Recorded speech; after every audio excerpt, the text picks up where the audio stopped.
ბოლო კვირების განმავლობაში მოსკოვის რიგით მეორე მასშტაბურ საჰაერო იერიშს უკრაინაში ქალაქ სუმიში სუმცირე 34 ადამიანი ემსხვერპლა. დაშავებულია 100-ზე მეტი მშვიდობიანი მოქალაქე. ბალისტიკური რაკეტები ქალაქის ცენტრში დაეცა. ერთი ქუჩაში, ხოლო მეორე უნივერსიტეტის შენობას. სწორედ მაშინ, როდესაც მოსახლეობა ბზობის დღესასწაულის აღსანიშნად იკრიბებოდა. როგორც ადგილობრივები ყვებიან, ქალაქ სუმიში, ისევე როგორც კრივი რიხში, არც სამხედრო ბაზებია და არც სამხედრო პერსონალი იმყოფება. მათი თქმით, მოსკოვის მიერ განხორციელებული თავდასხმა მხოლოდ უკრაინელი ერის განადგურებას ემსახურება. თავდასხმის შემდეგ გაკეთებულ განცხადებაში უკრაინის პრეზიდენტმა ვოლოდიმირ ზელენსკიმ მოკავშირეებს რუსეთის წინააღმდეგ ზეწოლის გაზრდისკენ მოუწოდა. ამ პარასკევს ზუსტად ერთი თვე შესრულდა მას შემდეგ, რაც რუსეთმა უარყო ამერიკის შეერთებული შტატების წინადადება ცეცხლის სრული და უპირობო შეწყვეტის შესახებ. მათ არ ეშინიათ და სწორედ ამიტომ მიმართავენ ბალისტიკურ რაკეტებს. ამიტომაც ესხმიან თავს ყოველ ღამე ჩვეულებრივ უკრაინულ ქალაქებს ასობით შაჰედის დრონით. მხოლოდ ზეწოლით, მხოლოდ გადამწყვეტი ქმედებებით შეიძლება ამის შეცვლა. ყოველი რუსული ბალისტიკური რაკეტა, ყოველი საკრუიზო რაკეტა, ყოველი შაჰედის დრონი და ყოველი მართვადი ბომბი ურტყამს არა მხოლოდ ჩვენს ხალხს და დასახლებებს, არამედ ყველა იმ ადამიანის დიპლომატიურ და პოლიტიკურ ძალისხმევას, ვინც ნამდვილად ცდილობს ამ ომის დასრულებას.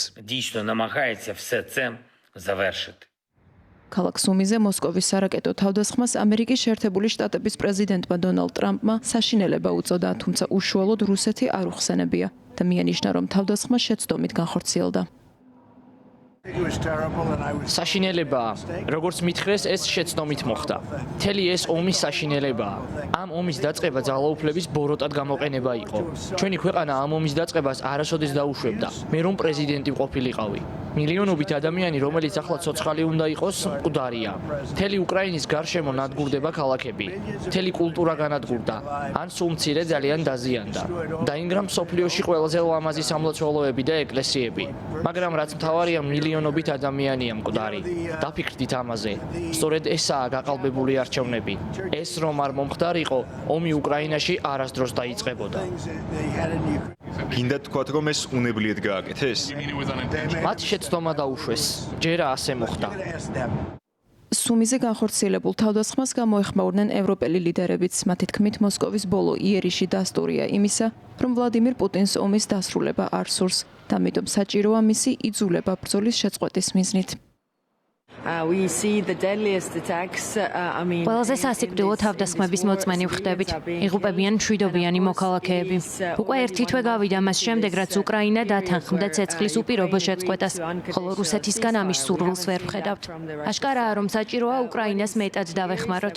მიხარია, რომ ჩემი წინადადების ფარგლებში უკვე შევაგროვეთ სამხედრო აღჭურვილობის 2/3, მაგრამ რა თქმა უნდა მეტია გასაკეთებელი.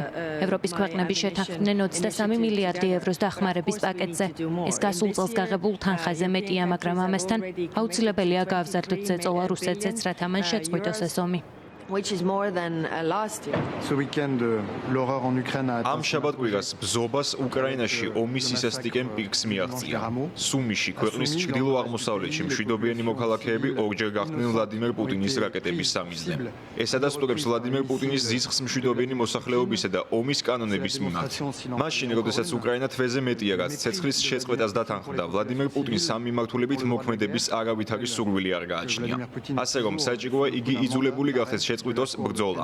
ამიტომ მოვუწოდებ ევროკავშირს დააწესოს ყველაზე მკაცრი სანქციები რუსეთის წინააღმდეგ, მოგუდოს მისი ეკონომიკა და ხელი შეუშალოს ამ ომის წარმოებაში. უკრაინა ცეცხლის უპირობო შეწყვეტას ერთ თვეზე მეტია, რაც დათანხმდა. კრივი რიხსა და სუმიზე ეს ამაზრზენი თავდასხმა რუსეთის დამცინავი პასუხია. იმედი მაქვს, პრეზიდენტი ტრამპი და ამერიკის შეერთებული შტატების ადმინისტრაცია ხედავენ, რომ რუსეთის პრეზიდენტი დასცინის მათ ძალისხმევას და ვიმედოვნებ, შესაბამისი გადაწყვეტილებები იქნება მიღებული. უკრაინა ცეცხლის სრულად და უპირობოდ შეწყვეტას 11 მარტს ამერიკის შეერთებულ შტატებთან საუდის არაბეთში გამართული მოლაპარაკებების შედეგად დათანხმდა. თუმცა ამ დრომდე მოსკოვის მხრიდან ვაშინგტონის წინადადებაზე თანხმობის გაცემის ნიშნები არ ჩანს.